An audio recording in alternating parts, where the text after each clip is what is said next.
আসসালামু আলাইকুম। প্রিয় চাষি ভাই, আশা করি সকলে সুস্থ আছেন, ভালো আছেন। তো আজকে চলে আসলাম ভিন্ন একটি কৃষি বিষয় আপনাদের মাঝে আলোচনা করার জন্য, যেটা হলো হয়তো আপনাদের উপকারে আসতে পারে। আমার হাতে যেটা দেখতেছেন এটা হলো তরমুজ গাছ।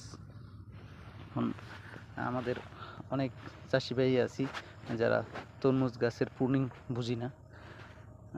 তরমুজ গাছের প্রুনিং না বোঝার কারণে হয় দেখা যায় এই যে শাখাগুলো আমাদের মেইন যে শাখা, এই শাখাগুলো কিন্তু আমাদের ফুল বা ফল আসবে দ্রুত, কিন্তু আপনারা যদি লক্ষ্য করেন দেখেন গাছের গোড়া থেকে কতটি শাখা বের হয়েছে, 1টা 2টা 3টা 4টা। আমাদের গাছ কিন্তু বাড়ে না, কিন্তু এই যে খাবারটা আমরা দিই খাবারটা কিন্তু ওরা খেয়ে ফেলে।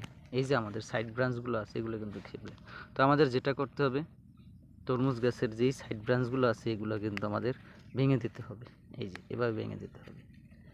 ভেঙে দিলে কি হবে, এতে খাবারও খাবে না, খাবারটা এটা পাবে, কিন্তু এর আগা থেকে যে কুশিগুলো আসবে ওইগুলো থেকে কিন্তু আপনার ফল চলে আসবে।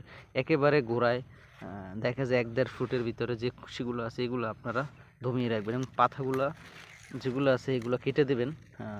ব্লেড বা সিকেচার থাকলে এগুলো দিয়ে কেটে দিবেন। তাহলে কি হবে দেখবেন, আপনার মেইন যে গাছ আছে, মেইন যে শাখাটা আছে এটা কিন্তু আপনার জোর পাবে এবং দ্রুত কিন্তু ফল চলে আসবে। তো আশা করি আপনাদের ভিডিওটা উপকারে আসবে। যারা তরমুজ চাষ করতে চাইতেছেন শীতকালে, শীত মৌসুমে কিন্তু মাচায় তরমুজ গাছ উঠানো যায় না।